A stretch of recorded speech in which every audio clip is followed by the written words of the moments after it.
ଟଙ୍କା ବ୍ୟାଗ୍ ପାଇ ଫେରାଇ ମାନବିକତା ଦେଖାଇଲେ ଯୁବକ। ଆଜି ବି ବଞ୍ଚିଛି ମାନବିକତା। ବର୍ତ୍ତମାନର ବସ୍ତୁବାଦୀ ମଣିଷ ଦିନରାତି ଟଙ୍କା ପଛରେ ଗୋଡ଼ଉଥିବା ବେଳେ ଟଙ୍କା ପ୍ରତି କାହାର ବା ଲୋଭ ନାହିଁ। ଏହା ସତ୍ତ୍ୱେ ବି ମୋଟା ରକମର ଟଙ୍କା ପାଇ ମଧ୍ୟ ଲୋଭ ଛାଡ଼ି ଫେରାଇ ଉଦାହରଣ ସୃଷ୍ଟି କଲେ। ଆଉ ଯୁବକଙ୍କୁ ଟଙ୍କାର ଲୋଭ ବାଟବଣା କରିପାରିନଥିବା ଦେଖିବାକୁ ମିଳିଛି। ତେବେ ଘଟଣାଟି ଘଟିଛି ମୟୂରଭଞ୍ଜ ଜିଲ୍ଲା ମୋଗଡ଼ା ବଜାରରେ।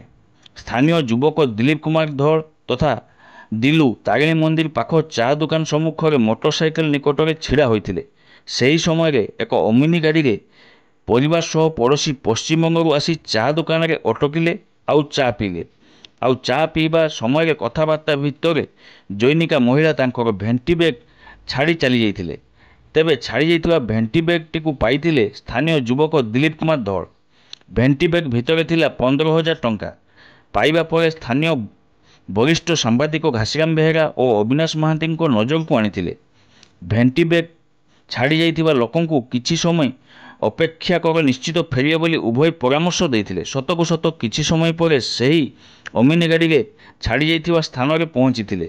ବ୍ୟସ୍ତ ବିବ୍ରତ ଭାବେ ଛାଡ଼ି ଯାଇଥିବା ବ୍ୟାଗ୍ ଖୋଜୁଥିଲା ବେଳେ ସହୃଦୟ ଭଦ୍ର ଯୁବକ ଦିଲ୍ଲୀପ କୁମାର ଧଳ ତାଙ୍କ ପାଖକୁ ଯାଇ ବ୍ୟସ୍ତ ହେବାକୁ ମନା କରି ତାଙ୍କ ପାଖରେ ଛାଡ଼ି ଯାଇଥିବା ବ୍ୟାଗ୍ଟି ସୁରକ୍ଷିତ ଅଛି ବୋଲି ନମ୍ରତାର ସହ କହିଥିଲେ। ଫଳରେ ସେମାନେ ଥଇ ହୋଇପାରିଥିଲେ। ତେବେ ତାଙ୍କ ପରିବାର ତରଫରୁ ବ୍ୟାଗ୍ଟି ଗ୍ରହଣ କରିଥିଲେ ସାଙ୍ଗରେ ଥିବା କଟକ କେୟାର ହସ୍ପିଟାଲର କର୍ମଚାରୀ ରାମଚନ୍ଦ୍ର ଦାସ। ବ୍ୟାଗ୍ ଫେରସ୍ତ ପାଇ ଖୁସିରେ ଗଦଗଦ ହୋଇ ପୁରସ୍କୃତ କରିବାକୁ ଆଗ୍ରହ ପ୍ରକାଶ କରିଥିଲେ।